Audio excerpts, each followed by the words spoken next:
때문에 1번, 2번, 3번, 4번 다 적혀 있으니까 순서대로 보시면 됩니다.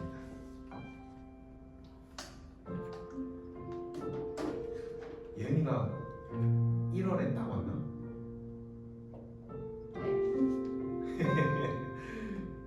이 찬양 내곡이 1월 24년도 첫 번째 예배 드렸던 똑같은 곡들이에요.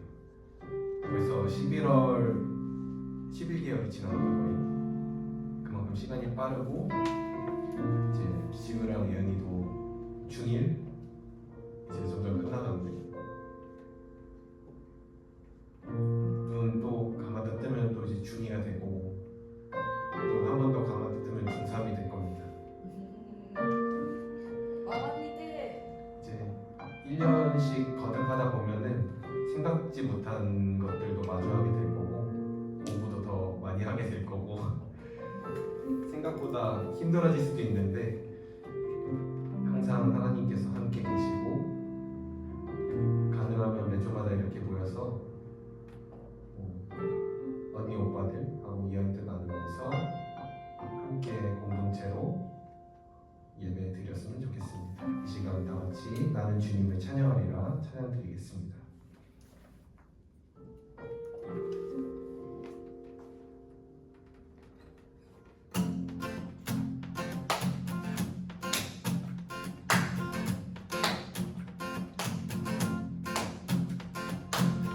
나는 주님을 찬양하리라 새 노래로 주를 찬양 나는 주님을 찬양하리라 새 노래로 주를 찬양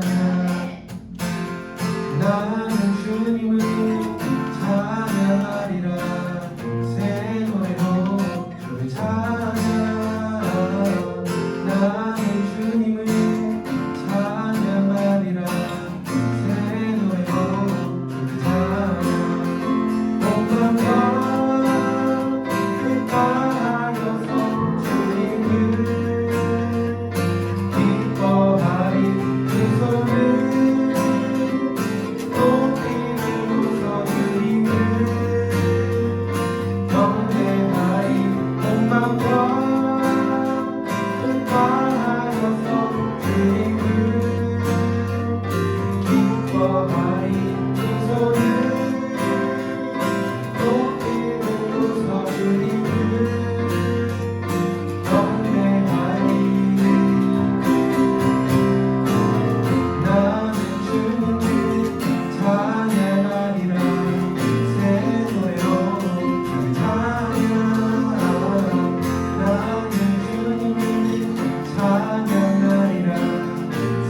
주의 사랑은 주의 꿈을 안고 일어나리라.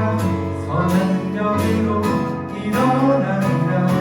이 땅의 부흥과 회복은 바로 나로부터 시작되리.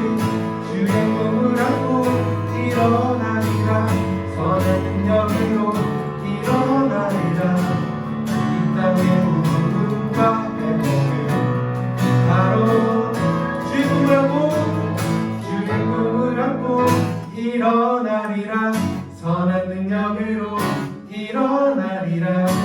이 땅의 부흥과 회복은 바로 나로부터 시작되리. 주의 꿈을 안고 일어나리라. 선한 능력으로 일어나리라. 이 땅의 부흥과 회복은 바로 나로부터 시작되리. 나로부터 시작되리.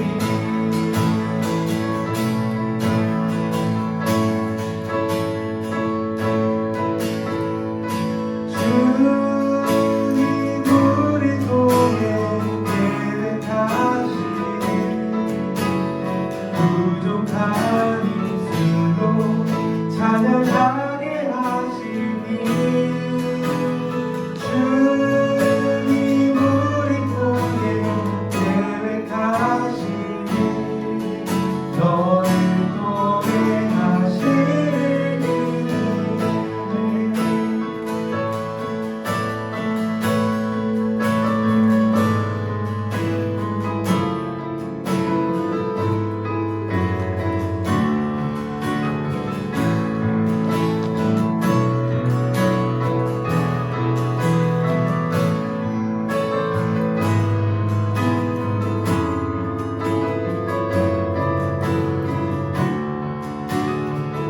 기대하는 마음으로 처음부터 찬양 드려보겠습니다. 주 안에 우리 하나.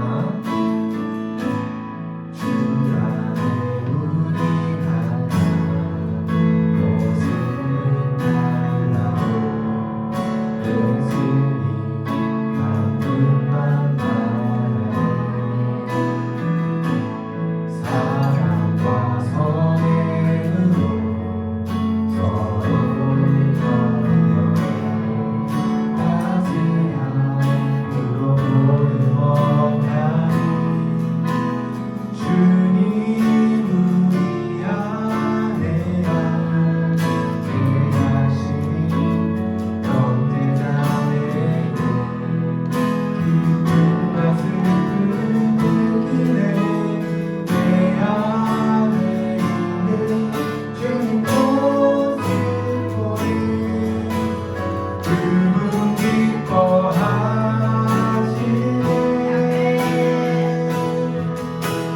그분 기뻐하시네. 주님 우리 통해 계획하시니 부족한 입술로 찬양하게 하시니. 주님 우리 통해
앞에 있는 PPT를 참고해 주세요. 우리 신앙을 고백하며 나가겠습니다.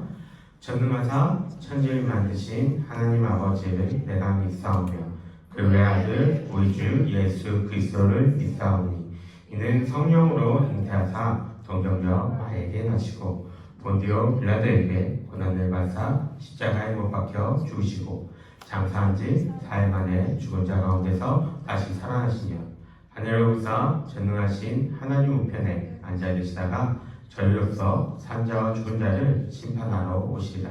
성령을 믿사오며 거룩한 공예와 성도가 서로 교통하는 것과 죄를 사하여 주시는 것과 몸이 다시 사는 것과 영원히 사는 것을 믿사옵나이다. 아멘. 네, 우리 봉헌 찬송하도록 하겠습니다.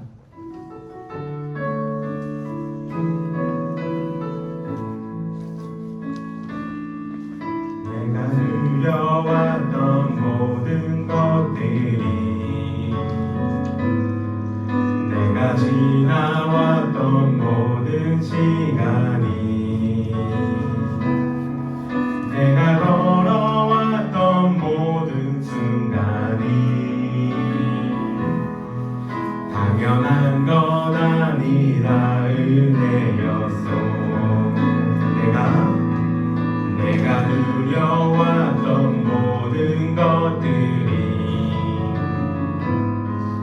내가 지나왔던 모든 시간이 내가 걸어왔던 모든 순간이 당연한 것 아니라 은혜였어. 모든 것이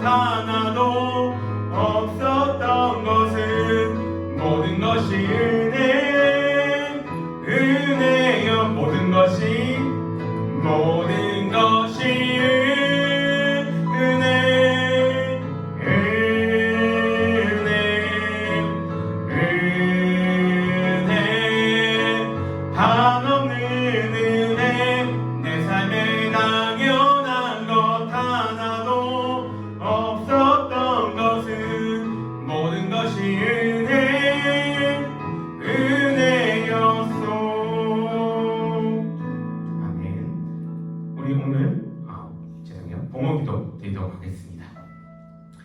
하나님, 그렇습니다. 우리가 세상을 살아가는 것, 또 이렇게 주님 앞에 나와서 예배드릴 수 있는 것, 이 모든 것이 주님의 그 은혜임을 우리가 일실로 고백하며 나아갑니다. 하나님 아버지, 이 시간 가운데에 그 은혜의 말씀 속에 우리가 또 거하며 나아갈 수 있는 시간 될 수 있도록 주님 함께하여 주시옵소서. 우리 아이들의 마음속에 주의 사랑과 주의 은혜와 또 주님께 감사하는 마음을 부어주시고 언제나 주님만을 바라보며 살아가겠다 다짐할 수 있는 우리 친구들 될 수 있도록 주님께서 함께하여 주시옵소서. 성경에 약속된 대로 하나님 아버지, 우리 아이들이 주님의 손에 자신의 재물을 올려드립니다. 이 시간 가운데에 성경에 주님께서 말씀하신 것처럼 황충이를 막아주시고 메뚜기를 막아주셔서 이 아이들의 삶 속에서 재물로 인하여 고통받는 일 없도록 주님께서 인도하여 주시옵소서. 주님을 더욱더 섬기며 주님을 더욱더 사랑하며 주님과 함께 동행하며 나아가는 우리 친구들 되게 하여 주시옵소서. 예수님의 이름으로 기도드립니다. 아멘. 네, 오늘 우리에게 주시는 말씀 보겠습니다. 오늘 우리에게 주시는 말씀은 고린도전서 1장 2절의 말씀입니다. 고린도전서 1장 2절의 말씀입니다. 신약성경 고린도전서 1장 2절의 말씀, 목사님이 가진 성경으로는 263페이지 정도에 있을 것 같아요. 신약성경, 네, 우리 지우 좀 도와주세요. 네. 고린도전서 고 돼 있는 걸 찾으면 되거든요. 네. 고린도전서 1장 2절의 말씀. 오늘은 한 절입니다. 본문 말씀 한 절이니까 다 찾았죠? 네, 우리 큰 목소리로 한번 읽어봅시다. 시작. 고린도에 있는 하나님의 교회 곧 그리스도 예수 안에서 거룩하여지고 성도라 부르심을 받은 자들과 또 각처에서 우리의 주 곧 그들과 우리의 주 대신 예수 그리스도의 이름을 부르는 모든 자들에게. 아멘. 자, 다들 한 주간 잘 지내요? 네. 은서만 잘 지냈어? 은서 시간 끝났어? 네. 그러니까 잘 지냈지. 네 옆에 있는 친구를 봐봐. 아직 시험이 안 끝났거든? 지우도 아직 시험 안 끝났죠? 그렇죠. 앞뒤를 돌아봐봐. 너만 좋아하고 있어. 저기는 준영이는 시험 끝났어? 그래요. 고생했고 아직 시험 안 친 친구들은 고생하고 네. 우리 친구들은 또 이 자리에서 함께 예배드릴 수 있어서 두 팔 벌려 환영합니다. 벌써 11월 달입니다. 그죠? 시간 진짜 빨리 가요. 벌써 11월 달입니다. 올 2024년도 이제 얼마 남지 않았습니다. 한 해를 잘 마무리할 수 있길 바라고 남은 두 달에도 우리가 최선을 다해서 각자의 자리에서 주님께 영광 올려드리는 우리 친구들이 될 수 있기를 바랍니다. 한 2주간 우리가 연합 예배를 드렸는데 다시 이렇게 모여서 중고등부 예배를 드리게 하심에 우리가 또 감사하며 오늘 말씀을 한번 살펴보겠습니다. 우리가 2주간 이렇게 연합 예배를 드린 데에도 우리의 성경 읽기는 계속해서 진행하고 있었어요. 그죠? 은서야 웃음으로 무마하네? 네, 계속 진행은 되고 있습니다. 네, 이제 두 달밖에 남지 않았고 시험도 다 끝났죠. 네, 그러니까는 이제 여러분들도 일부러라도 함께 조금 참여해서 남은 부분이라도 함께 이렇게 말씀을 읽어갈 수 있길 바랍니다. 이번 주에 우리가 읽게 된 성경은 어딜까요? 5장. 네, 길게 얘기하면 짧게는 하지 말고 길게 얘기하면 고린도전서입니다. 우리 설교를 그 주에 읽게 될 본문에 대해서 그 전주에 주일날 설교를 듣는데 우리가 오늘 좀 전에 봤던 본문처럼 고린도전서를 오늘 우리는 읽게 됩니다. 그리고 고린도후서도 조금 일부분을 읽게 될 거예요. 이제부터는 한 주당 한 권 혹은 2주당 한 권이 아니라 두세 권씩 한 주에 두세 권 이렇게 읽는 경우들도 있을 겁니다. 왜 그럴까요? 얼마 안 남았어요. 그렇죠. 그만큼 남은 게 얼마 남지 않았기 때문이고 또 가장 중요한 게 뭐예요? 그 각 개개의 성경이 짧아요. 분량이 작다라는 것이죠. 분량이 작으니까 여러분들이 한 권 한 권 보기에 부담감이 덜 할 겁니다. 그러니까는 한번 이렇게 도전해 볼 수 있기를 바랍니다. 하지만 분량이 짧다 해서 저번에 얘기했던 것처럼 분량이 짧다 해서 중요한 것이 아닌 게 아니죠. 네, 분량이 짧다고 해서 그 중요성이 작다는 뜻은 아니니까 그거를 잘 기억하면서 성경을 읽을 수 있기를 바랍니다. 고린도 전후서는 로마서, 갈라디아서와 함께 바울의 4대 서신이라고 얘기합니다. 바울의 4대 서신 뭐뭐 있다고요? 고린도 전후서, 또 갈라디아서, 또 방금 얘기했다. 맹은서 방금 얘기했다. 뭐라고? 남은 하나 뭐라고? 왜 동네? 준영아, 누나가 실수를 했어요. 만회해주세요. 뭘까요? 바울의 4대 서신, 고린도 전후서, 갈라디아서, 하나 더 뭐라고? 지우야 뭐라고? 제임쌤 뭐라고요? 뭐야? 자, 다시 한번 얘기해. 우리 없던 걸로 치고 얘들아, 고린도전서, 갈라디아서, 잠깐만 나도 헷갈리자. 고린도전서, 갈라디아서, 로마서, 고린도전후서, 갈라디아서, 로마서, 이 네 개가 바울의 4대 서신입니다. 은서야, 바울의 4대 서신 뭐라고? 고린도 전후서, 갈라디아서, 로마서. 그렇지. 역시 똑똑해. 그렇죠. 어떡해요? 더워요. 네. 그림처럼 이제 바울 서신은 총 신약 성경 27권 가운데에 13권이 이제 바울이 쓴 서신입니다. 그 중에서 이 4권 로마서, 고린도전후서, 갈라디아서가 바울이 어떠한 마음을 가지고 어떠한 신앙관을 가지고 복음을 전했고 어떻게 사역했는지를 전해주는 이 4대 서신이라고 하고 있죠. 그 중에서 고린도전서는 고린도에 있는 교회에게 쓴 편지입니다. 바울은 2차 전도여행 때 고린도에 교회를 세웁니다. 그리고 바울은 한 지역에서 그렇게 오래 있지 않았어요. 짧으면 한두 주 아니면은 몇 개월 이 정도 있었는데 고린도에서는 한 1년 6개월 정도 머물게 됩니다. 그래서 고린도에 머물면서 사람들에게 이것저것 복음을 전하고 함께 지냈었죠. 지금 우리에게 남겨져 있는 고린도에 보낸 편지는 총 2개입니다. 뭐와 뭘까요? 이 질문에 일어난 침묵이 있다고? 고린도 전서와 고린도 후서, 이 2가지 편지가 지금 남겨진 서신인데 바울의 이 고린도 전서를 보게 되면은 2가지의 편지, 2개의 편지 말고도 다른 2개의 더 편지를 적었다는 것을 우리는 알 수가 있어요. 이 말은 무슨 말일까? 바울이 많이 편지를 했어요. 그게 무슨 말이지? 무슨 의미예요?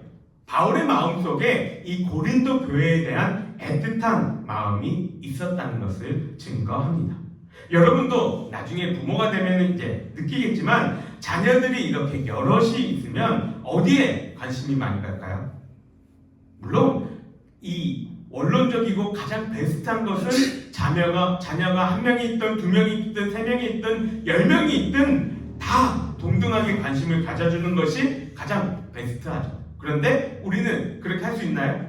사실상 그렇게 하기는 좀 어렵거든요. 그거는 불가능한 상황이고 어느 쪽으로든 관심이 쏠릴 수밖에 없습니다. 그리고 그 기준이 되는 그 기준선들이 있는데 그게 뭐냐면은 양극단이에요. 어떤 거냐면 이 아이가 어떤 일을 너무나도 잘하든지 아니면 사고를 왕창 치든지 둘 중에 하나라는 것이죠. 주관인 아이는 가만히 놔둬도 뭔가 사고를 치지 않고 그냥 잘 평범하게 다니는 것 같아요. 그런데 그러니까 이제 부모로서의 관심이 덜하게 되는데 이 양극단에 있는 아이들은 어때요? 부모로서 관심이 갈 수밖에 없습니다. 이 잘하는 아이는 잘하니까 관심을 가질 수밖에 없는 거고 사고 치는 애는 어때요? 사고 치니까 관심을 가질 수밖에 없다는 거죠. 잘하면 잘하는 대로 걱정, 못하면 못하는 대로 걱정, 평범하면 또 평범한 대로 걱정. 이게 부모의 마음입니다. 나중에 여러분들이 크면 느끼게 돼요. 그렇죠. 이런 마음들이 있는데 고린도 교회는 바울에게 있어서 이 양극단 혹은 중간 어디였을까요? 고린도 교회에 대한 이 바울의 마음은 바로 후자 쪽입니다. 후자 쪽이면 어딜까요? 문제가 많은, 걱정거리가 많은 그러한 곳이었죠. 고린도 교회가 위치했던 이 고린도라는 도시를 우리가 한번 여기서 살펴볼 이유가 있습니다. 고린도 도시는 도시 자체가 그렇게 깨끗한 도시가 아니었습니다. 깨끗한 도시가 아니었단 말은 무슨 뜻일까요? 막 쓰레기들이 넘쳐나고 그런 말일까요? 성경에서 깨끗하지 않다는 것은 물론 더럽다라는 것도 있지만 영적으로 타락했다라는 것들을 많이 의미합니다. 시편 1편을 보면 이런 글이 있어요. 악인의 꾀에 따르지 아니하며 죄인들의 길에 서지 아니하며 오만한 자의 자리에 앉지 말라라는 말이에요. 무슨 말일까요? 죄를 짓는 곳에는 가지 말라는 거예요. 만약에 이 친구가 다른 이 작당 모임에서 어떤 나쁜 일을 꾸미고 있다면 그곳에 함께하지 말라는 겁니다. 왜요? 왜 그럴까요?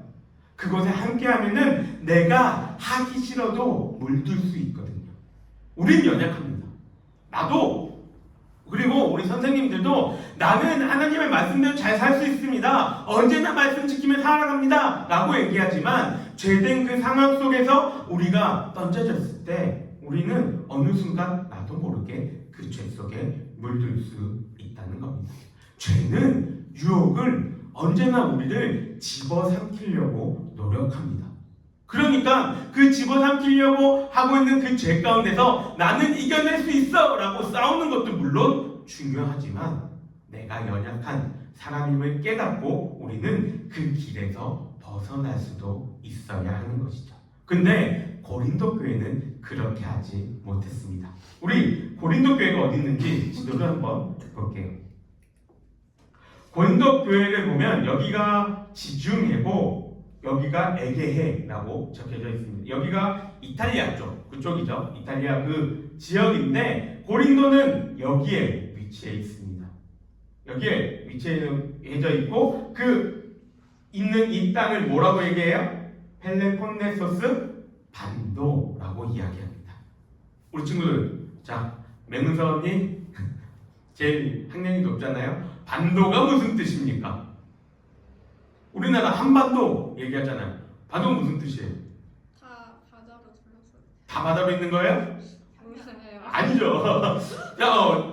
한 80%는 맞췄는데 한 면이 바다고 하나는 연결돼 있는 대륙이에요. 그래서 우리나라도 중국하고 이렇게 북한하고 이렇게 연결돼 있어서 우리나라도 한반도라고 얘기하죠. 여기도 마찬가지예요. 여기에 보면 고린도하고 아테네 사이에 여기 쪼매난 여기가 연결되어져 있어요. 여기 보면은 세대 4대 운하라고 하는 곳이 이렇게 있는데 굉장히 멋진 곳입니다. 나도 안 가봤지만 사진상으로 봐도 너무나 멋있더라고요. 나중에 기회가 되면 한번 꼭 갈 수 있길 바래요. 그래서 이렇게 연결되어 있는 반도고 그 가운데 있는 것이 바로 고린도 교회입니다. 자, 여기에 고린도 교회가 있어요. 한 곳을 빼놓으면 섬이죠. 여기서 고린도 교회 사람들은 뭘 먹고 살까요? 낚시. 또 여기에 농작물들 키울 수 있을까요? 물론 키울 수는 있겠죠. 근데 이렇게 땅이 이렇게 돼 있는 거, 우리나라로 보면은 농작물들을 키울 수 있는 땅이 많아요? 우리나라는 그렇게 많이 없죠. 우리나라의 몇 퍼센트가 산이라고 얘기합니까? 70%, 80%가 산이라고 이야기하죠. 그만큼 여기서는 농작물들을 이렇게 하기가 힘든 동네입니다. 그리고 여기에 주변이 다 바다니까 뭘 해야 돼요? 이 바다를 향해서 어떻게든 살아가야 합니다. 무역, 항해, 고기 잡는 일, 이런 일들을 하는 곳이 바로 여기 고린도 도시였죠. 이 항구 도시라고 이야기하는 고린도가 항구 도시인데 이곳에서는 그러면 무엇이 발달할까요? 항구 도시는 뭐가 발달할까요? 우리 친구들 기본적으로 그쵸. 무역이 발달하면 뭐가 발달해요? 무역이 뭐예요? 남과 내가 거래를 하는 거죠. 그러면 뭐가 발달할까요? 그렇죠. 금융업이 발달합니다. 무역, 이게 항구 도시는 웬만하면 다 금융업들이 이렇게 발달해요. 왜요? 배에서 사람들이 물건을 다 가지고 와요. 그러면 그걸 가지고 어쨌든 한 방에 다 갈 수 없으니까 이런 고린도 같은 데에 들린단 말이죠. 그럼 필요한 물건들을 사고 교환하고 물물 교환하고 이것들을 하는데 돈이 왔다 갔다 하는 거죠. 그러니까 돈이 많이 흐르기 때문에 이런 항구 도시에서는 금융업이 발달합니다. 그리고 또 한 가지 뭐가 발달할까요? 이건 좀 종교적인 건데 뭘까요? 그쵸. 우상 숭배가 발달합니다. 자, 예를 들어줄게요. 여기 그림에 있는 신청전의 내용 다들 알 겁니다. 신청이가 왜 인당수에 몸을 던져요? 아빠 눈 뽑으려고? 아빠 눈 뭐 어떡하라고? 아빠 눈 뜨게 하려고. 근데 그거는 신청이의 마음이고 이 배에 타고 있는 사람들은 왜 사람을 바닷가에서 던져요? 왜 사람을 구해고 다녀요? 그쵸. 여러분, 신청전은 우리는 보통 하나만, 신청전이라고 얘기하면 하나만 기억하잖아요. 신청전의 버전이 엄청 많은 거 알아요? 목사님도 설교 준비하면서 봤는데 신청전의 버전이 각 지역별로 한 30개가 있다고 합니다. 이렇게 조금씩 다르긴 하는 이 버전들이 있는데 그 중에 한 버전에서 이런 글이 적혀져 있습니다. 남경에서, 여기서 남경은 중국이에요. 남경에서 배를 타고 다니는 장사꾼들이 있는데 물건을 싣고 북경과 다른 나라로 돌아다니면서 물건을 매매했다. 해마다 큰 바다를 건넜는데 물 가운데에 못된 귀신이 있어서 보물과 비단을 많이 실은 배는 수십개 사람을 바쳐 제사를 올리고 나서야 무사히 지낼 수 있었다. 그래하여 해마다 처녀를 사다가 인당수에 제물로 바치곤 했다. 이게 신청이가 왜 인당수에 바쳐져야 하는지 그 이유를 적어놓은 것입니다. 바다를 잔잔케 하기 위해서 뭘 했다고요? 이 바다를 다스리고 있는 수신에게 사람을 제물로 바쳤다고 하는 겁니다. 이게 우상 숭배인 것이죠. 우리가 성경에서 살펴봤던 요나서에도 이러한 내용이 나오죠. 풍랑이 이었을 때 요나를 이렇게 바다에 갇히는 모습을 우리는 볼 수가 있습니다. 요나서와 지금 신청전이 있는 중국과는 굉장히 많이 거리가 떨어져 있는데 비슷한 모습들을 보인다는 건 어떠한 의미일까요? 결국은 이 땅에 있는 모든 사람들의 생각들이 비슷하다는 거예요. 바닷가에 위치한 도시들은 우상 숭배가 다른 지역들보다 더 심할 수밖에 없습니다. 왜요? 인간이 정복하지 못한 자연 환경을 어디라고 얘기합니까? 많은 사람들이 바다라고 이야기합니다. 바다는 아직까지 인류는 바다의 한 10%도 제대로 알지 못한대요. 얼마나 깊은지 그 밑에 뭐가 있는지 아직까지 제대로 모른다 얘기를 합니다. 그만큼 두려움의 대상이 되는 것이 바다인 거죠. 그 두려움의 대상이 바다이기에 내가 어쩔 수 없는 존재이기에 내가 이 바닷가를 향해서 나아갈 때에 초자연적인 존재에게 빌 수밖에 없는 거죠. 목사님이 한 30년 가까이를 부산에 살았거든요. 부산도 항구 도시잖아요. 그러니까는 내가 여기 올라오면서 내가 몇 군데 인천도 살아봤고 서울도 살아봤고 지금 안산에서 살고 있고 부산에 살았었는데 이 몇 군데를 살았던 데를 곰곰이 생각해 보니까 부산하고 인천에는 이런 아파트 단지 말고 사람들이 좀 오랫동안 살았던 곳에는 뭐가 많을까요? 점집이 많습니다. 점집과 무당집이 많아요. 왜냐? 아까 얘기했던 것처럼 바닷가를 상대로 살아가고 있는 사람들이 있기 때문에. 그럼 이 내용들을 보면서 우리가 기억할 것은 이 상황 속에 고대의 고린도에도 이러한 상황이었다라는 것이죠. 문제는 이 우상 숭배는 그냥 우상 숭배만 하는 걸로 끝나지 않습니다. 그 이어서 어떠한 행위들이 함께 이어지죠. 그것은 바로 성적인 타락입니다. 우상 숭배는 그냥 제사만 드리고 끝이 나는 게 아니에요. 이후에 꼭 연관된 행사들이 있는데 우상을 숭배하면서 제사를 드린 이후에 술을 마시면서 신전의 이 신관들과 음란한 행위가 꼭 이어집니다. 고린도는 우상 숭배를 많이 했던 지역이고 이렇게 음란에 많이 찌들었던 그러한 도시였습니다. 그래서 이 당시의 사람들에게 우리도 다른 사람들에게 어떤 도시를 빗대서 이야기하면 욕이라고 하는 것처럼 이 당시 사람들에게 너는 고린도 같은 사람이야 라고 이야기하는 것은 너는 성적으로 그만큼 타락한 사람이야 라고 이야기하는 것과 같은 이야기였죠. 근데 이런 곳에 지금 바울이 복음을 들고 갔던 것입니다. 음란과 우상과 타락과 자신들의 그 지혜가 넘쳐나는 그 고린도에 지금 바울이 복음을 들고 갔던 것이죠. 그리고 그곳에서 말씀을 전했고 그 결실로 믿는 이들이 많아져 교회가 세워졌습니다. 여기까지 들으면 어때요? 기독교인의 입장에서 긍정적으로 바라보면 이들을 통해서 이 땅이 변화될 걸 기대를 하잖아요. 고린도 교회에 이렇게 음란한 도시에서 바울이 교회를 세웠고 그 교회가 이제 영향을 끼치면서 이 땅이 변화될 것을 우리는 기대한다는 것이죠. 음란과 우상 숭배가 팽배한 이곳에 하나님의 말씀으로 교회가 세워졌다고. 그럼 우리는 그 말씀을 세워진 교회 속에서 이제 그 사람들이 바뀔 것 같은 요나가 니느웨를 향해서 회개하라 얘기했을 때 그 사람들이 변화되었던 것처럼 그 일들이 여기서 이루어지기를 기대한다는 것이죠.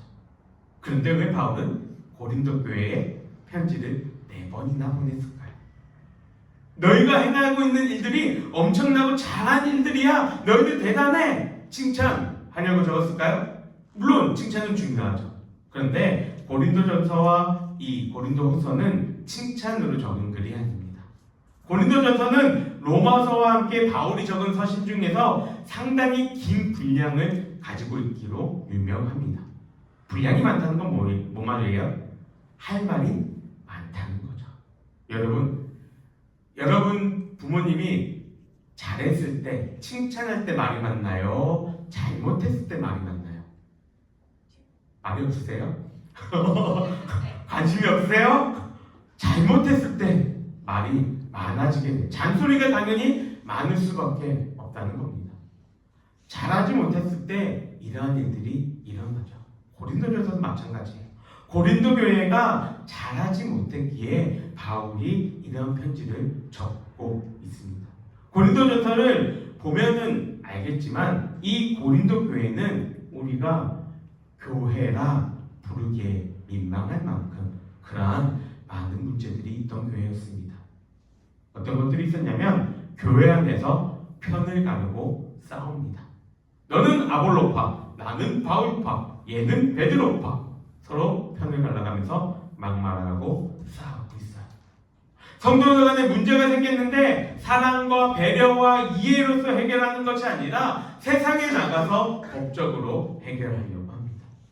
애찬과 성찬을 나눠주는데 가난한 사람들은 어때요? 시간 맞춰서 교회에 딱딱딱 올 수 있어요? 일하고 늦게 자고 늦게 일어나면 피곤하면 늦게 올 수 있잖아요. 그런 사람들이 늦게 와서 함께 이렇게 참석해서 애찬과 성찬을 하는데 그것을 기다려주지 않아요. 부자들이 자기네들끼리 음식을 다 나누어 먹고 다 치워버리죠. 하나님이 나누어 주신 은사를 마치 내가 가지고 있었던 원래 내 능력 때문에 이것을 받았던 것처럼 자랑합니다. 마지막으로 아까 얘기했던 음란의 이 상황이 벌어지는데 부부 간에 가족 간에 근친상간을 통해서 이 교회에 문제가 생기는데 교회는 그 일에 대해서 제재를 하지 않습니다. 이게 다 어디 문제라고요? 고린도 도시의 문제요? 아니요. 고린도 교회의 문제였다는 겁니다. 우리 친구들, 교회란 어떤 것입니까? 교회야 뭐예요? 그냥 지금 이곳에 건물입니까? 오늘 우리가 읽었던 본문에서 이렇게 이야기를 하죠. 교회는 그리스도 예수 안에서 거룩하여지고 성도라 부르심을 받은 자들이라 이야기합니다. 거룩하여진 공동체, 성스러워진 사람들, 그게 교회라는 거예요. 그런데 그런 교회가 어떻게 했다고요? 서로 편먹고 싸우고 무시하고 외면하고 손가락질합니다. 가난한 자들을 돌보라는 것이 예수님의 가르침인데 그냥 그들을 내버려 둡니다. 그게 고린도 교회였습니다. 여러분들이 바울이면 고린도 교회를 향해서 뭐라고 얘기할 겁니까? 1년 반 동안 내가 그들을 향해서 열심히 가르쳤는데 그 사람들이 이런 행동들을 하고 있다면, 우상을 숭배하는 이들과 다를 바 없는 그러한 일들을 하고 있다면 여러분들은 뭐라고 얘기할 거예요? 너 그딴 식으로 할래? 내가 너한테 그렇게 가르쳤어? 니들 뭐하냐? 정신 안 차려? 그럴 건가요? 이게 교회냐? 소리칠 거예요? 그럴 수도 있지만 바울은 그렇게 하지 않습니다. 우리가 읽게 될 고린도전서의 분위기를 보면 바울이 이처럼 호통치거나 구박하는 투로 말하지 않는다는 거예요. 최대한 고린도 교회 성도들이 잘 알아들을 수 있도록 이야기를 합니다. 바울의 이 태도에는 어떤 마음이 있냐면 우리는 죄인이라는 마음이 있어요. 우리는 아직 덜 성숙했다라는 마음이 있습니다. 목사님이 설교를 준비하면서 참고했던 책 가운데서 이런 글귀를 본 적이 있습니다. 그리고 아무리 생각해도 이 글은 참 정답인 것 같아요. 그리고 목사님이 교회에서 사역을 하고 있는 동안에 마음속에 새기고 있는 단어 가운데 하나, 문장 가운데 하나입니다. 무슨 말이냐면 이런 거예요. 교회란 죄인들의 학교이지 성자들의 전시관이 아니다. 교회란 죄인들의 학교이지 성자들의 전시관이 아니다. 무슨 뜻일까요? 여기 앉아있는 우리 친구들 한 명 한 명이 다 죄인이라는 겁니다. 학교는 뭐 하는 곳이에요? 자러 가는 곳이에요? 아니죠. 학교는 배우는 곳입니다. 뭐에 대해 배우나요?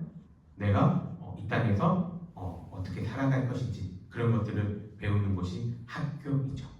교회는 어떤 걸 배울까요? 우리가 죄인으로서 이 땅에서 어떻게 살아가야 할지 그걸 배우는 것이 교회라는 거예요.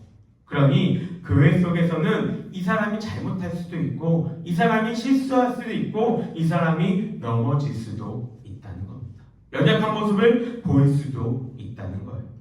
그것에 대해서 우리는 서로 격려하고 위로하고 아껴주며 함께 나아갈 수 있도록 손잡고 나아가야 하는 겁니다. 운동하거나 악기를 다루고 있어요. 왼손이 자꾸 실수를 합니다. 그럼 왼손 어떻게 할까요? 잘라버려요? 계속 실수하는데? 아니죠. 답답하고 짜증나더라도 잘 할 수 있을 때까지 연습하잖아요. 인내하고 견뎌내잖아요. 교회는 이렇게 서로의 나약함과 부족함을 인정하면서 배려하고 이해해야 하는 것입니다. 바울은 고린도전서를 통해 이것을 고린도 교회에게 그리고 저와 여러분들에게 알려주고자 하고 있는 것입니다. 교회는 건물만 얘기하는 것이 아닙니다. 교회는 눈에 보이는 것만 이야기하는 것이 아니에요. 여러분 한 사람이 다 교회요 거룩한 성도요 그 거룩을 함께 이루어 가는 것입니다. 비록 내 마음에 들지 않고 이해가 되지 않는 부분들이 있다 하더라도 내가 함께하지 못할 것 같다 여길지라도 교회는 원래 죄인들이 모여서 그 죄에 대해서 배우는 곳이라는 그 사실을 기억할 수 있기를 바라요. 그리고 서로를 향해서 배려하고 이해하고 섬기는 우리들이 되기를 바랍니다.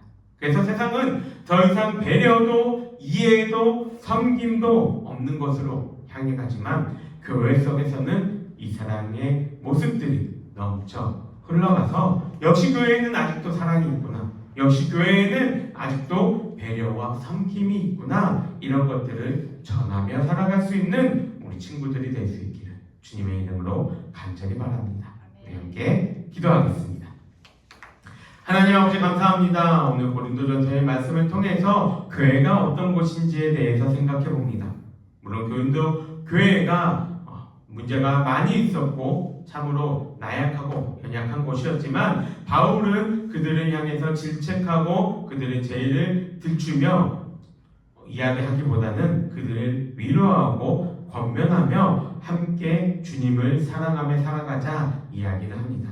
하나님 아버지, 우리들도 이런 마음을 가지고 교회 속에서 살아갈 수 있게 하여 주시옵소서. 옆에 있는 친구들과 모든 사람들이 다 우리는 죄인이다, 연약한 모습들을 지니고 있다라는 것들을 기억하면서 그 사람을 향해 격려하고 배려하고 이해하고 함께 나아가고자 노력하는 우리 친구들이 될 수 있도록 주님 인도하여 주시옵소서. 여호와는 내게 복을 주시고 너를 지키시기를 원하며 여호와는 그의 얼굴을 내게 비추사 은혜 베푸시기를 원하며 여호와는 그 얼굴을 내게로 향하여 드사 평강 주시기를 원하노라. 아멘. 네. 우리 광고 보겠습니다. 서로에게 인사 한번 할까요? 샬롬. 다 어디 갔어요? 샬롬. 네. 자, 광고는 이제 지난주 광고니까 목사님 광고해 줄게요. 네. 그죠? 뭐 해야 되죠? 광고가? 11월 17일, 세 번째 주, 11월 17일 날에 추수감사절입니다. 네, 추수감사절이어서 11시 예배 때 어른들과 함께 연합으로 예배를 드리는데, 그때에는 이제 세례나 입교를 했던 친구들은 성찬식에 참여할 수가 있습니다. 네, 성찬에 참여할 수 있는데, 중3 이상의 친구들, 세례 혹은 입교했던 친구들은 성찬에 참여할 수 있으니까 그것들을 기억하면서 11월 17일 날에는 함께 이제 예배를 드린다는 것, 그것들을 좀 기억했으면 좋겠습니다. 그거 말고는 이번 주에는 고린도전서를 읽어야 된다는 점 광고입니다. 네. 그리고 특별하게 또 큰 일들이 있으면 선생님들 통해서 카톡으로 광고를 전해드리도록 하겠습니다. 우리 이제 이 시간 가운데에 리딩 지어스 함께 보도록 하겠습니다.